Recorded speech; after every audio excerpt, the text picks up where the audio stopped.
Good morning, everyone, and welcome to our latest edition of Uptown Insights. I'm Beth Robinson, and I'm with the Uptown Consortium, and we are a nonprofit community and economic development organization that works here in Uptown in the 5 neighborhoods of Uptown. We are comprised of our anchor institutions here in Uptown, which is UC Health, Tri-Health, Children's Hospital, and the Cincinnati Zoo and Botanical Garden. Those are our member organizations. So today we're very excited to have with us representatives from the Crown and Avondale communities. Crown is, of course, our bicycle network leaders here in Cincinnati, and we're very happy to have them join us for a conversation. And we use these programs to really further our community engagement efforts, as well as share information that we have. And so I know we have a lot of interest in hearing from our panelists today, and so we couldn't be more excited. And we have a lot of people signed up, a lot of our community leaders and anchor institution folks, and so we hope this will be a great conversation. We are not taking live chat today because we have so many questions that came in advance. We're going to try to get through those questions and get them answered to the best that we're able to, and then we can always follow up with folks that submitted questions if we did not get to those. So the way it's going to work today is I'm going to introduce our panelists, and then each one will provide a brief overview of what they're working on and how we're going to bring bicycle connectivity to Uptown. And in particular, we're going to focus in on the Avondale community. And then we're going to, at the end, we're going to take questions again that were submitted in advance. So what I'm going to do now is just call out each of the panelists, and you can wave to our audience. And then I'll come back and introduce each of you individually, and then you can begin your program. So first we have Wade Johnston. Wade is the director of Tri-State Trails, an initiative of the Green Umbrella. So Wade, if you want to, everyone knows who you are, but you might want to give us a wave there. There you go. And then we have Sean McGrory. Sean is the board president of the Wasson Way Trail, and we're excited to have him today. And then, of course, we have Russell Hairston. Russ is the executive director of the Avondale Development Corporation here in Uptown, and a great partner of ours on many initiatives. So with that, I'm going to let Wade kick it off for us and share the Crown network, an overview, and walk us through a map. So Wade, would you like to share your screen, or give us an overview first and then share your screen? I'll leave it up to you. Yeah, I will turn the screen on here. Thanks, Beth, for that introduction and for having us here today. So I'm Wade Johnston. I'm the director of Tri-State Trails. We have been working on this shared collaborative vision for the Crown since about 2015. And the whole vision is to create a 34-mile trail loop around the city of Cincinnati that will link up 4 major trails in development. So the Wasson Way is a key east-west corridor in this vision. And our goal is to connect it down to the Little Miami Scenic Trail, which, as many folks know, this goes to Loveland, also known as the Loveland Bike Trail. Later this year, in September, the long-awaited Beachmont Bridge project will be connecting the Little Miami Scenic Trail to Lunken Airport and Otto Armleader Park. And that's being constructed by Great Parks of Hamilton County. And then the Ohio River Trail will connect from Lunken Airport to downtown. All of the red that you see here is included in a fundraising campaign that we launched between the Wasson Way organization and the Ohio Riverway organization back in 2020. And our goal is to have this all constructed by 2026. And then a future phase of the trail that we're working on now in the planning phase is the Mill Creek Greenway and the Ohio River Trail West. So I've got a couple more maps here just to give you some context. So the Wasson Way Trail, as many of you probably know, has been constructed over several years. It started back in 2017 when the initial piece was built from Montgomery Road to Tamarack Avenue, or I'm sorry, from Madison Road to Tamarack Avenue, and then it later extended over to Montgomery Road. So with the fundraising campaign that we've coordinated, and thanks to the leadership of the city of Cincinnati, who's applied for federal grants through OKI, the trail now extends from Montgomery Road all the way through Alt Park and connects to Old Red Bank Road, where it links up to the Murray Path. And so the next phase that is coming, which is really exciting for Uptown and for really our whole region, is the connection to Uptown and to Avondale and further into Evanston, staging a connection to Walnut Hills. And what this is going to do is connect this really heavily used trail corridor to our region's second largest employment hub. So all the folks who live along the trail corridor will be able to safely bike or walk to Uptown where all the jobs are. So here's just kind of a look at what that network will look like. And this is really the start of what we think will emerge into a broader network. But you can see how we're going along a rail line that is owned by SORTA to get us into Avondale. There will be a phase that will be constructed next year that will take it from Woodburn Avenue to Blair Court, and then the following year from Blair Court to Martin Luther King Drive. And this is 2 separate grants from OKI. And then we are working with many partners, including Uptown, on building a connection along Martin Luther King Drive that would link up to some trail that comes up the hill from Central Parkway. And then you can see all of these plans that have started to emerge to connect more residential areas to the trail network. So that's kind of an overview of 50,000 feet, the trail and how it connects to Uptown. And I'm sure we'll get to dive into the details much more. Thanks. Thank you, Wade. That was very helpful. It's always good to get context as we really dive into this. I'm going to turn it over to Sean now. And Sean, maybe you could give us your perspective from a board member and talk a little bit about your efforts with Crown for us. Sure. Thank you, Beth. My name's Sean McGrory. I'm the board president of the Wasson Way organization, and I'm also a member of the Crown Steering Committee. So very excited about the next phase of Wasson Way, which is going to connect from Evanston into Avondale. And as Wade mentioned, that project is scheduled to begin construction early next year. It's currently being designed. And really, it's going to extend what this trail network really has been all about, which is about connecting communities and really connecting people. The second phase of Wasson Way connected 2 neighborhoods that had been disconnected for many years, Hyde Park and Evanston, when the bridge over I-71 was completed. And we, for the first time since I-71 was built in the 1960s, there was a safe pedestrian corridor between Evanston and Hyde Park. And this section of the trail has gotten a tremendous amount of use. And we expect the same to occur when we cross the bridge over Victory Parkway and link Evanston to Avondale. That is, as I mentioned, coming here in, should be completed probably in late 2023, scheduled to begin in early 2023. The connection, and Russ will talk about this a little bit later, gets to Blair Court, which is going to be a key access point for Avondale residents to get onto the trail.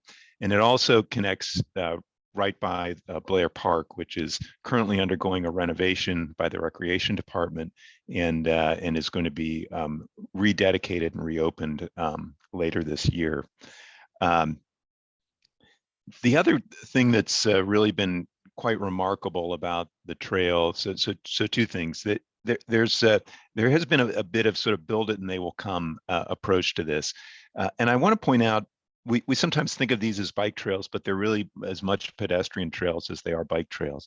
In fact, the city very thoughtfully has included some trail counters on the Wasson Way Trail. And And on the section that's down by Alt Park, which is where the trail counter's been, operational for the longest. From the time that section opened in mid-December to the end of April, there were over 15,000 people passes through that section of the trail. And that's actually a fairly remote end of the trail. It's kind of the far end of the trail. And that was also in the middle of winter. So that was December, January, February, and March. We know anecdotally that there have been even more users on the trail in the more densely populated areas and in the warmer months. So we expect the section, going up into Avondale to be, very, very heavily traveled. One of the things that is also happening is there's been a great deal of collaboration that's allowed this to occur. As Wade mentioned, it's taken really a tremendous sort of public-private partnership effort to bring this to life. And the public entities being the city, parks, the federal government as administered through the OKI Regional Council of Governments, and state funding as well. So there's a combination of private funds that was raised in the crowd campaign that was used to match federal and state funds that has allowed this project to be built. And we're building on that momentum to go all the way to MLK and Reading, and then take it even further from there.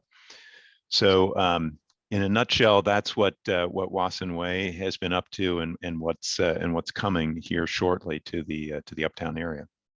Well, we're very excited for that. So thank you for all the years of leadership and hard work that all of you have put into that.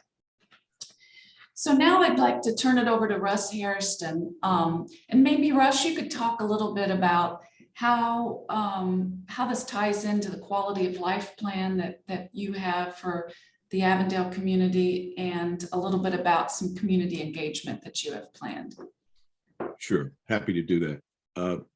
Good afternoon, everyone. Russ Hairston, Avondale Development Corporation Executive Director.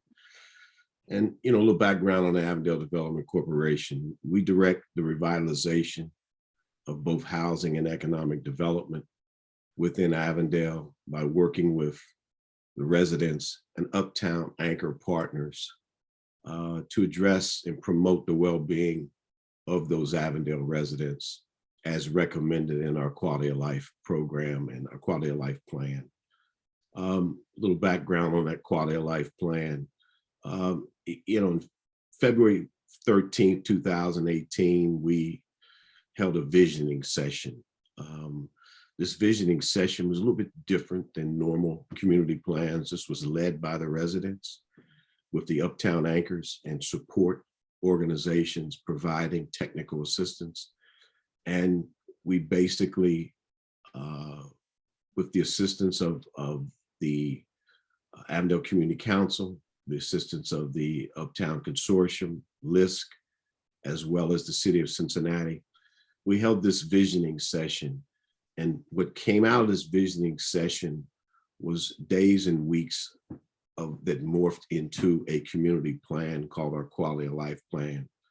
That quality of life plan had focal areas of increasing safety, sharing success, strengthening partnerships between the communities and the institutions, and improving housing.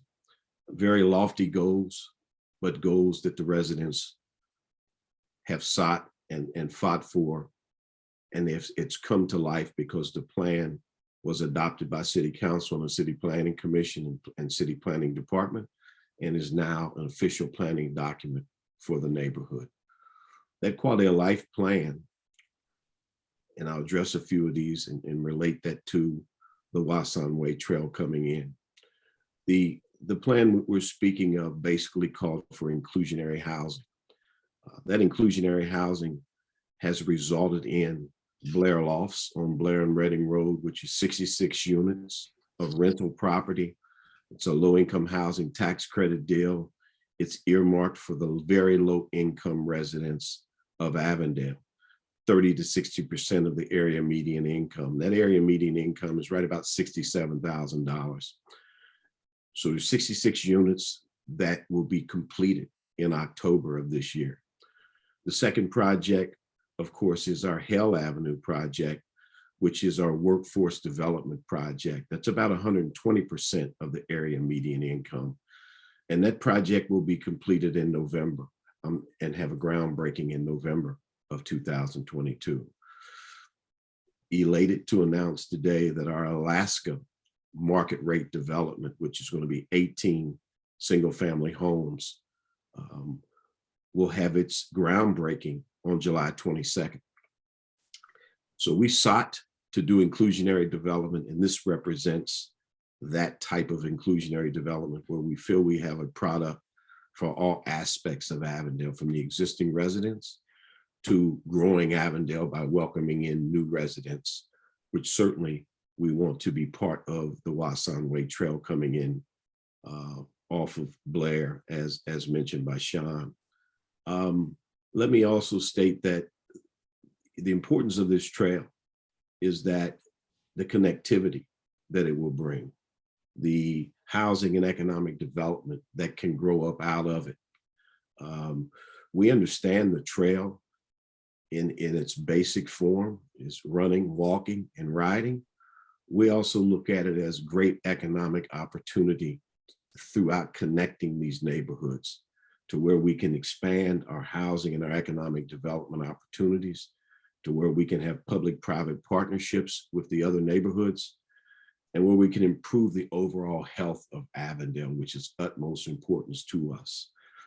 It starts by being a welcoming community, by partnering with the adjacent communities, and by growing with the Wasson Way Trail so that our kids, as well as our seniors, take full advantage of this and it becomes a way of life. We're extremely excited about the aspects of Wasson Way coming in through Avondale, and we look forward to being a large part of it. Thank you. Thank you, Russ. I think it truly is transformational for our uptown neighborhoods and really advancing connectivity. And I think we'll just dive into some questions. I have some questions of my own, and then as I mentioned previously, we received a lot of questions in advance from those who signed up to join us today. And I guess this first is directed towards Russell, but anyone can jump in. Who's going to use this trail? I mean, who, you mentioned it's economic access. Who do you see will be the first users? I mean, what families, seniors? I mean, what do you think? Good question, Beth. I think entrepreneurs are nipping at the bud to see the aspects of what the trail can bring, and certainly looking at the success of the trail in other neighborhoods. Hyde Park, just for example, certainly opens that realm of opportunity for one and all. I think what we've decided to do, Sean, Wade, and myself, along with the Avondale Community Council, Tony Moore being the president, are going to have, as Sean mentioned earlier, at the Blair Park opening or somewhere around that time, do an introduction to the trail to the residents. Let the residents experience and learn, ask questions. We're going to have some bikes available for them to ride, thanks to Wade. We're going to make it a festive day to where we hit all aspects of the exciting opportunity of joining this trail. You know, if you walk through Avondale, you don't see a lot of bike riding. There's always bike riding in neighborhoods, but you don't see a lot. I think it's as we become a walkable neighborhood and a growing neighborhood, I think the exercise, the health of the neighborhood to be a vibrant neighborhood is of vital importance. And so we're going to stress that to the youth and the kids so that it becomes a way of life for them. We're even going to encourage our seniors to get out. We have the oldest walking club one of the oldest walking clubs in the nation, which Henry Brown heads up. They are looking forward to this trail as well. It gives them a chance to expand and allow youth.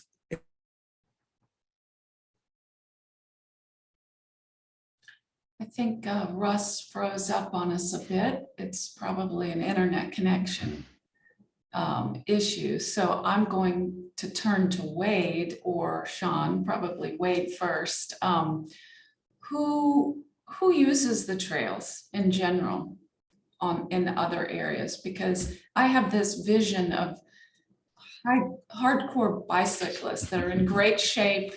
But that's not really true, right? I mean, families, I see a lot of families out now. Just talk a little bit about that maybe. Yeah, I think if the current section of the trail is any indication of what will happen in the Avondale section, is we're going to see a lot of people walking and running on the trail. I'd say right about now, it's roughly, maybe 70 or 80% pedestrians and 20 to 30% people biking.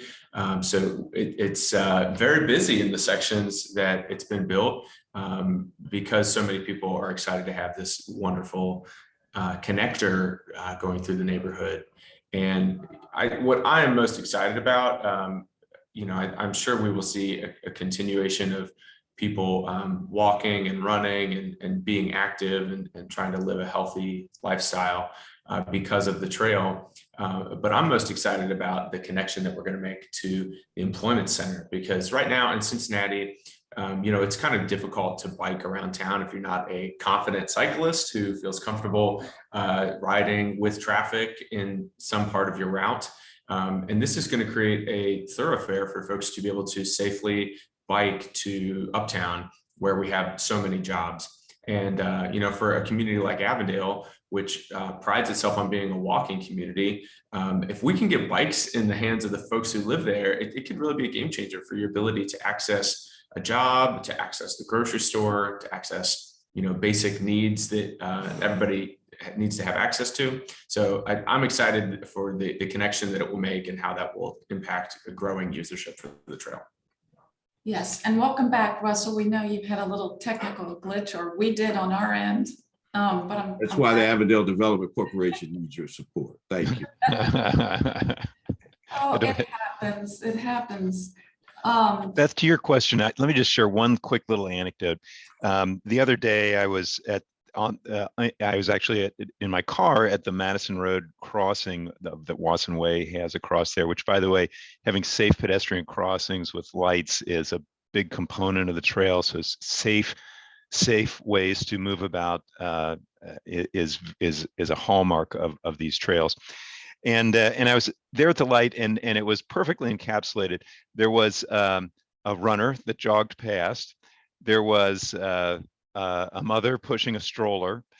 There was a bicyclist, and there was someone that then went across in a motorized wheelchair. So these are accessible, and you will see all of those types of folks using the trail. Because the Wasson Way, goes past the Rookwood and the Kroger's store, you can't go by Wasson Way and not see someone carrying grocery bags as well. So clearly they're being used for that. And I know of at least one person who works at Kroger's who uses the Wasson Way to commute there via bike. Wow, I love to hear that.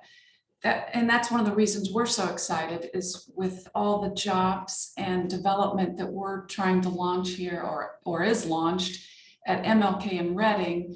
We would love to see people who work in those buildings take the trail and use a bicycle. It's healthy, as all of you've mentioned, but also it could reduce congestion and traffic. It helps the environment, all those good things. And truly, that's what people want now, right? I mean, especially young talent that we're all trying to attract and companies are competing for. That's really the lifestyle they want. So we're very excited as well. And maybe on that note, because people might be coming along the trail at different times of the day and so forth, could you talk a little bit about safety measures? And I don't know who's best to handle that, lighting and things like that. maybe Wade. I can jump in here. So, we have been really laser focused on getting asphalt on the ground, knowing that that will be a catalyst for future investments. But one of the things that we have heard from Avondale from the very beginning, and Evanston for that matter, is the critical importance of safety on the trail for people to be able to use the trail at, really any given time of the day, and feel safe making that choice. Sometimes we get feedback from folks that are concerned that creating trails will create crime, but in general the trend that we've seen locally and around the country is that creating trails in neighborhoods helps reduce crime because it's more eyes on the street, more people paying attention and activating a space that currently is an abandoned rail corridor that can attract some illicit activity and dumping. That's something that I think will be a really positive for the community. In terms of having those types of amenities like lighting, that's something that we are still trying to figure out the best way to fund that, especially as the trail gets put in the ground. We would love to see the lighting go in at the same time. We think that'll be more cost effective. And the funding that we have is just for the asphalt, but the Wasson Way nonprofit, the Avondale community, and many others have been advocating to the city that we include lighting in the trail at the get-go. Yeah, I can jump in on that as well. Literally 10 minutes before I was on this call, I was speaking with someone about getting lighting in on the Avondale and Evanston sections of the trail. And there are a lot of components to that. There are, who pays for the lighting itself, who maintains it, who pays for it if a pole gets knocked down, whose circuit is it connected to? Do we use solar? So there are a lot of questions. There are some best practices that this is one of the things that we do when we benchmark ourselves against other bike and pedestrian trail networks around the country, because we think we have the opportunity to have, frankly, one of the best in the country right here. And the fact that we have old unused infrastructure like urban rail lines that are no longer in use gives us a tremendous opportunity to connect people, but it does need to be upgraded to its new use. You didn't need lighting when a train was rumbling through there at night, but you do need it when there are pedestrians and cyclists. So it's very high on our priority list.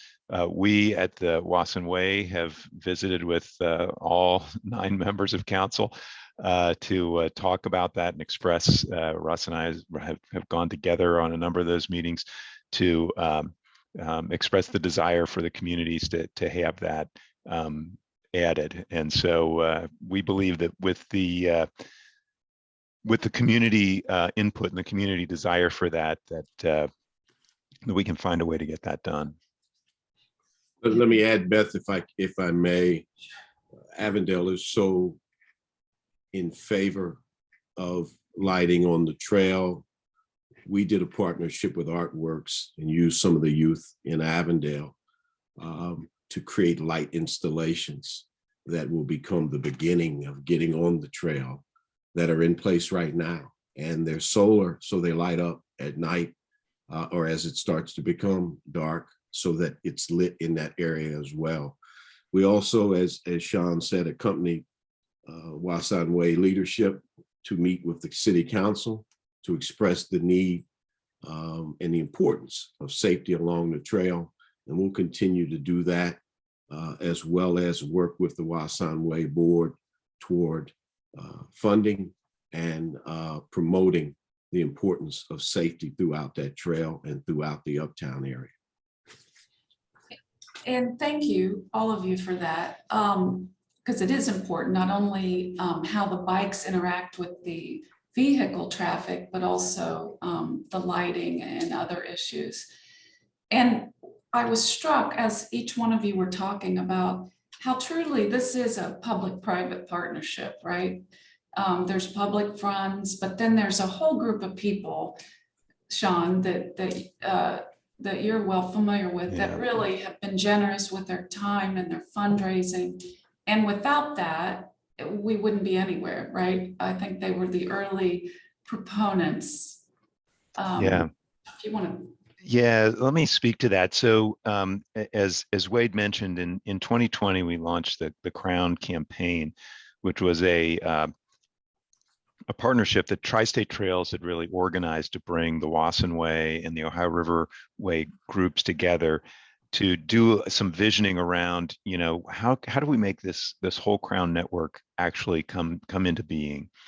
And we gathered, a wide variety of leaders from around the city, from both the philanthropic and business communities, as well as people who are, civically engaged in different organizations to sort of think about how to do that. And the opportunity that we had to sort of leverage federal funds really made a compelling case for the donors. And we set out to raise $8 million that could be leveraged. I mean, in most cases, that would represent 20 to 25% of the total funds that can be leveraged through the federal grant programs through OKI. This was clearly these types of transportation projects, were a priority in OKI, strategic plan, and so we found, a very receptive, group with OKI to help us make this happen. And with that, confidence, with the support of the city, with the support of OKI, and with the ability to leverage federal funds, we found that the generous donors of the city really stepped up, and we ultimately ended up raising $10 million. So we overshot our goal. And a good thing, given the inflationary environment we're in now, and we're raising money that's going to be spent over the next, 3 to 5 years. But I think it really spoke to, sort of how compelling this vision was, and that the city really, the private side of the city stepped up to help make this a reality. Can I build on that a little bit? Yeah, Beth? sure. I just wanted to specifically call out, this is everything that Sean said is totally valid. And I want to explicitly thank the Women Jan Portman, who have really spearheaded our fundraising effort to reach this goal and exceed this goal. And it's thanks to their leadership and so many other folks that we were able to get the interest and support from 3 Fortune 500 or 3 big businesses in town, 2 of which are Fortune 500. Kroger Health was our first $1 million donor, followed by United Dairy Farmers, UDF. And then we had P&G step up, and we also had the Marge and Charles J. Schott Foundation all give $1 million towards this project. And that really created the momentum to get 500 additional donors to give money between $1 and $500,000 that helped us reach that $10 million goal. And I think what's really unique and valuable about this project is the roles that so many different local government agencies have played in this public-private partnership.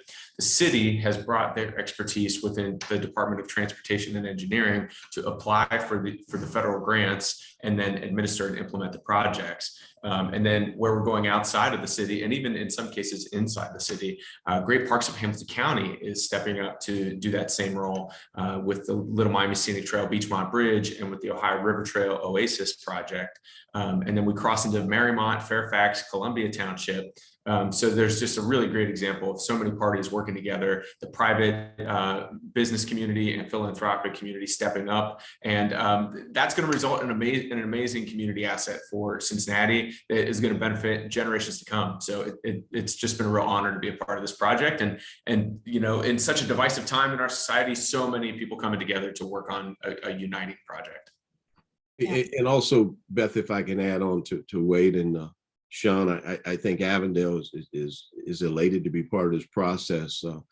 I think due to the aspect that we can learn from the prolific fundraising that both Sean and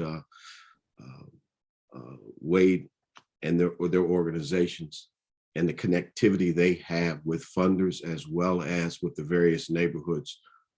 No better way to make all aware of the needs of Avondale, the health of Avondale, and to generate new partnerships to grow this neighborhood and to really to grow the entire Uptown area. I think it's an excellent opportunity. As I told them, you know, I haven't rode my bike since high school, unfortunately, but I promise you, I will become a rider on this trail and utilize this trail. And we're going to try to make sure all of Avondale does the same. Russ, if you get out there, I'll go with you on that first ride. That's a deal. I've got to dust off my bike as well. Well, I appreciate everyone's efforts because we're so blessed. And I'm glad you pointed out the visionary people that were there in the beginning and said we could do this, even I'm sure in the face of some skepticism. And then you had generous people donating their money. And then you had the vision at OKI and the city to take that and run with it and integrate it into the region's plans. And we're excited because those same folks that had that vision for the bikes also had the vision for a very important project called the new interchange at I-71 and MLK, and how all those multi-modes of transportation come together for a network to move people. And it's a layer cake of people and effort. But I commend all of you because it's amazing to me how far you've come from that initial idea and then where it is today. And as Russ mentioned, you could offer a masterclass in fundraising and public relations. So congratulations. But I would like to turn a little bit and because we got a lot of questions from our neighborhood partners about how they could get involved, and then how can the routes be integrated through some of the other neighborhoods. And I don't know if it would be helpful to pull up a map again, Wade, or not, maybe not, that's okay.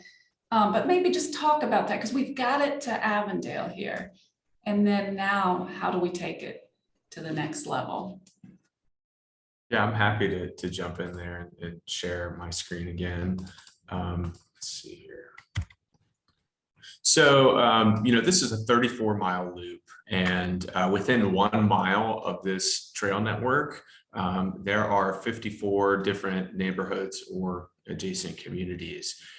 And, you know, Cincinnati is a city of neighborhoods, and there's something unique and vibrant about each one of them. And what I think is really exciting about this project, like we've touched on before, is that it's going to be reconnecting many communities that were bisected and segregated when the highways were constructed.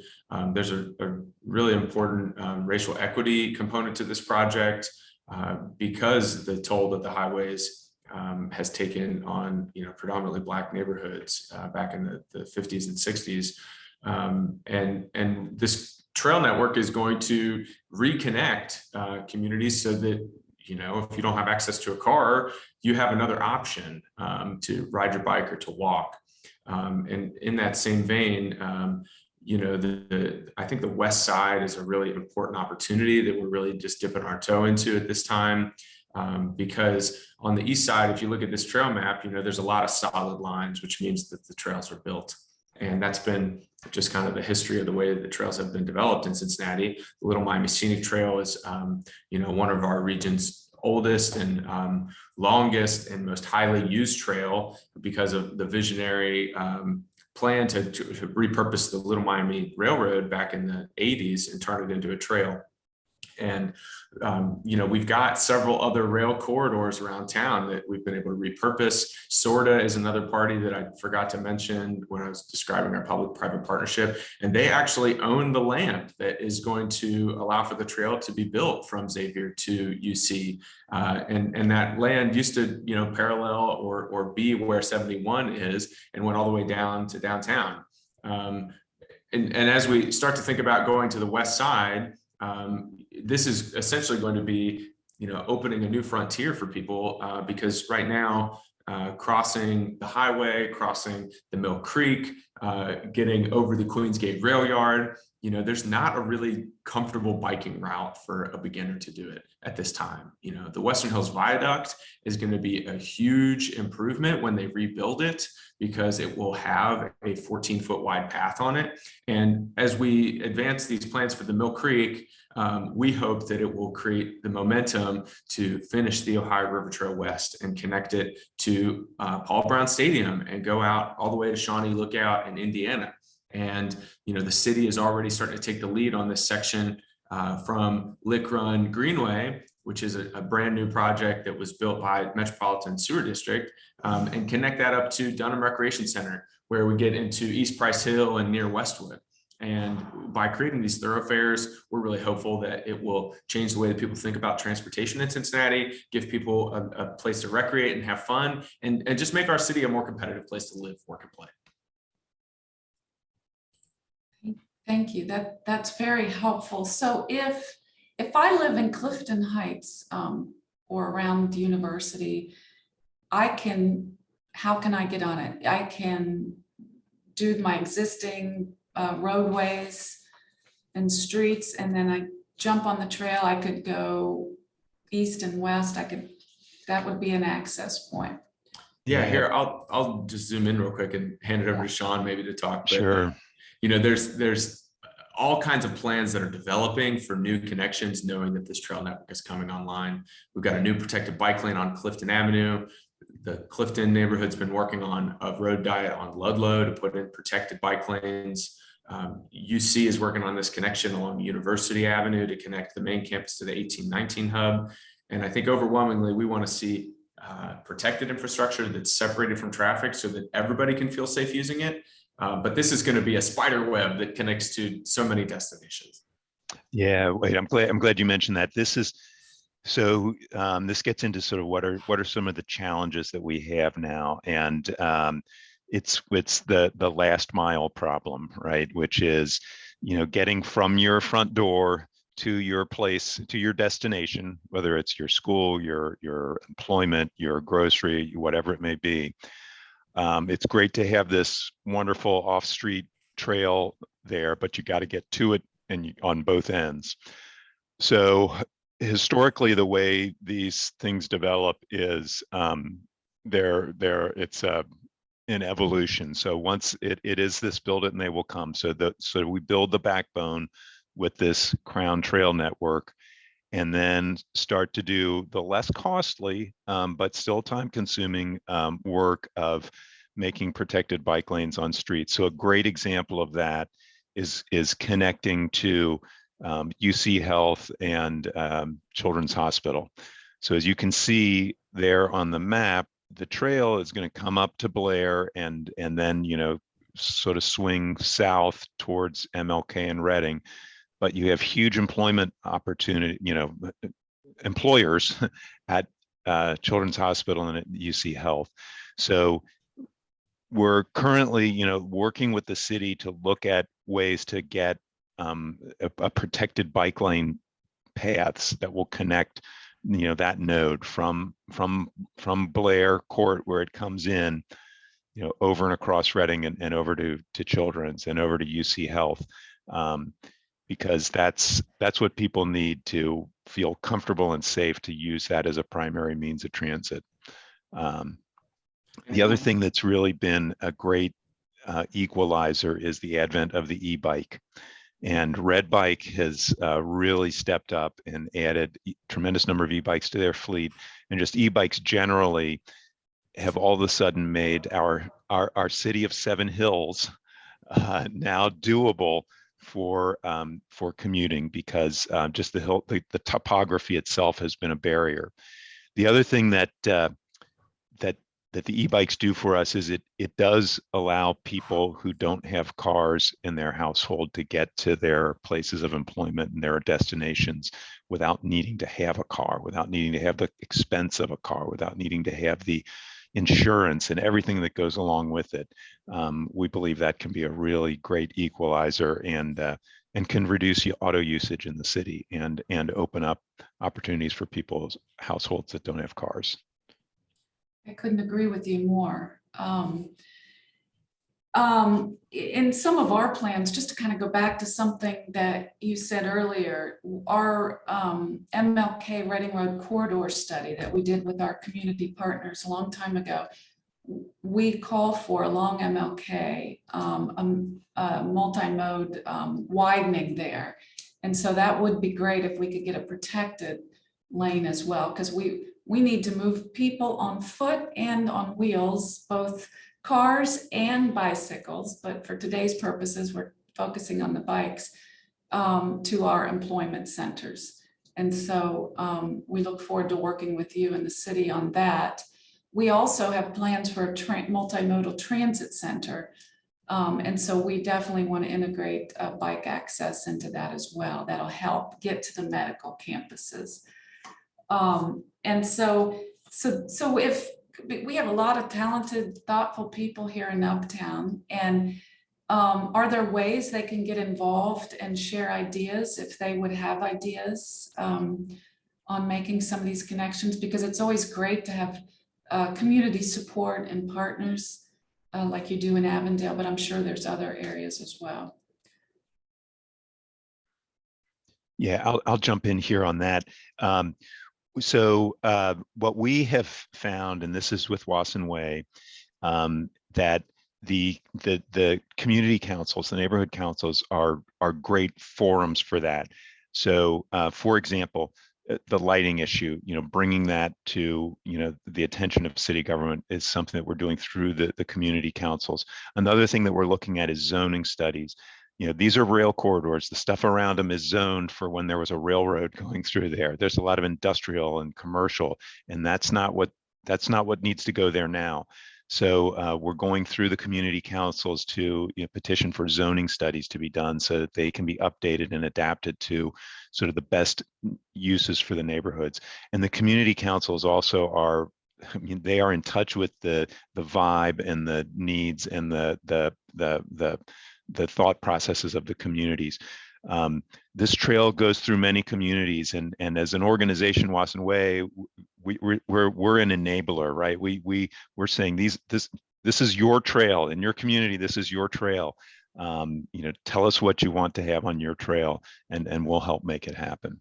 That's an important point, and I know Russ can speak to that and the partnership that the Avondale community and the Development Corporation has with the organization as well. Yes, as I said earlier, and let me underscore again, those partnerships are vital and will only be expanded by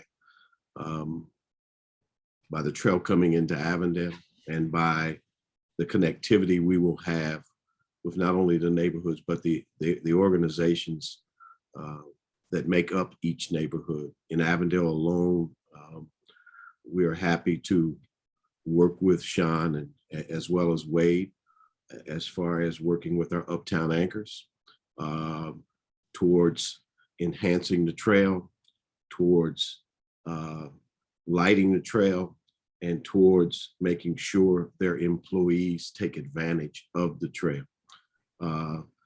We think that we can do that in a lot of creative ways, and I anticipate we will follow back up and start that procedure very soon. From what I've heard from our anchors, they're anxious for themselves as well as their employees to take advantage of this situation. We all know the health and vitality of each neighborhood is vital. And in Avondale alone, we have a tremendous respiratory problem with our adolescent youth. And we think this aspect coming into Avondale will only help with that, as well as many other health initiatives that we're trying to do. Beth, one quick response to your question about how can the community get involved. There is an emerging conversation about pedestrian safety that is really bubbling up all over the city. I've heard from Invest in Neighborhoods and several city council members that that's the #1 issue that communities are talking about in Cincinnati, because we have been seeing this rise in pedestrian crashes and bicyclist crashes that are resulting in fatalities, unfortunately, and serious injuries.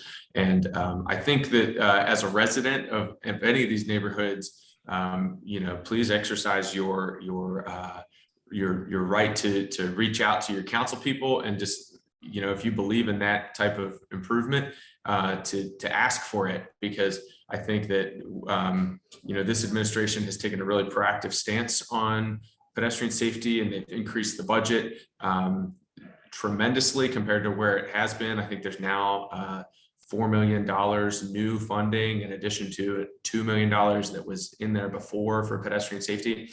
And the way we see it is that the bikeway and trail network will work hand in hand with solving pedestrian safety issues. And on wide thoroughfares where we have too many lanes, like Clifton Avenue that goes through a very residential area, a bike lane can create that space, or a protected bike lane can create that space for folks to feel safe making the choice to bike, but also making it safer for pedestrians and vehicles. Please be active in your community and tell your elected officials that you care about this issue, because we've got some momentum and we want to keep it going.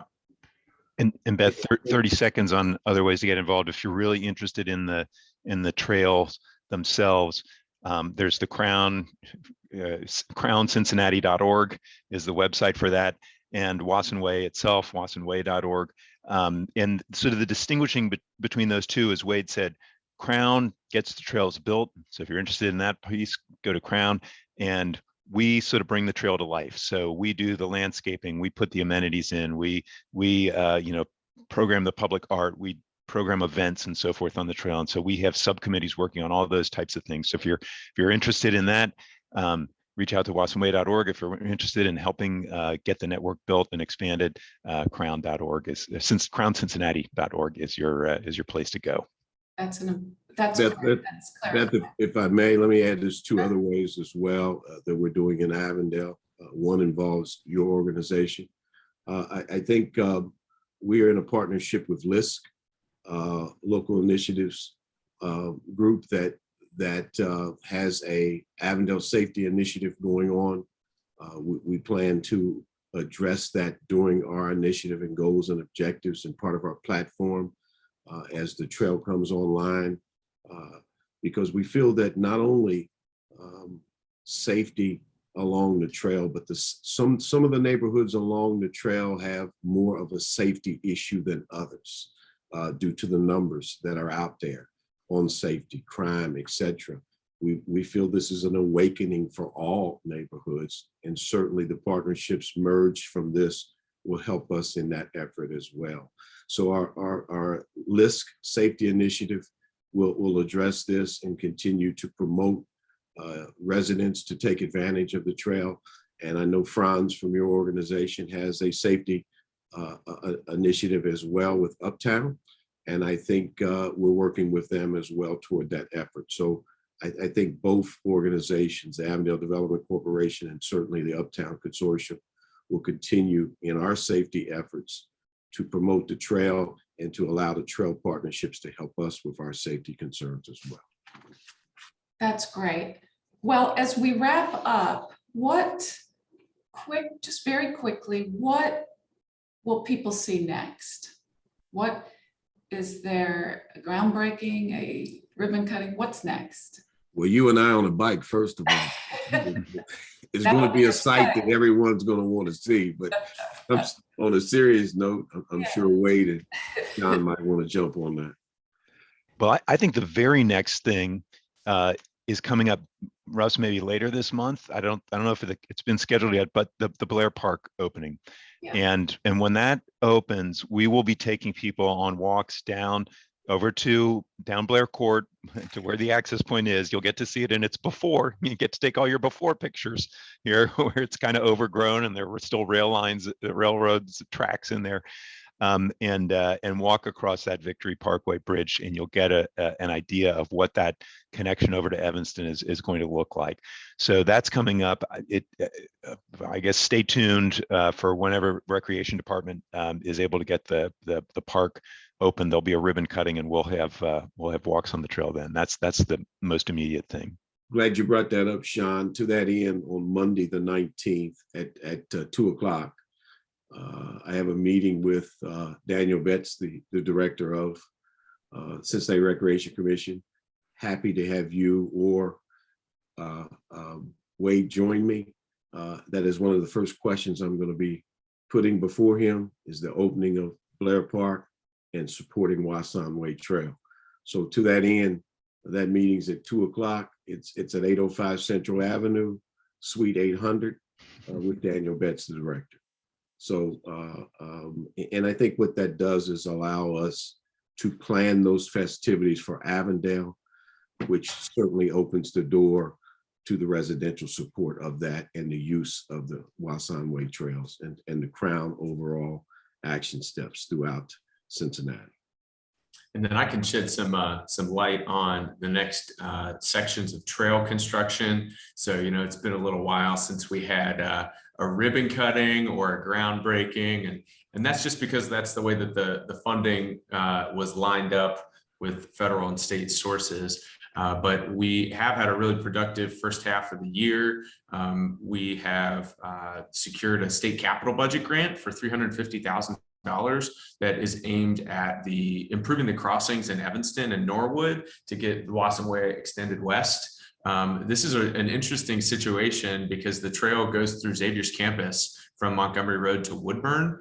And so there's about 4 different projects that will be happening and that we're trying to line up to be in tandem with one another so that we have one cohesive trail experience by the end. But we just applied to a grant to the SORTA Infrastructure Fund to match this state capital budget grant that we got. This would be for a new signal and crosswalk at Montgomery Avenue, a new signal and crosswalk at Dana, and to straighten out Idlewild Avenue right in front of Listerman's Brewing, so that this is a better intersection, and we don't have to come back and fix the crosswalk later. So the city will be starting construction, as Sean mentioned, in the spring on this section from Woodburn to Blair, which is going to go west.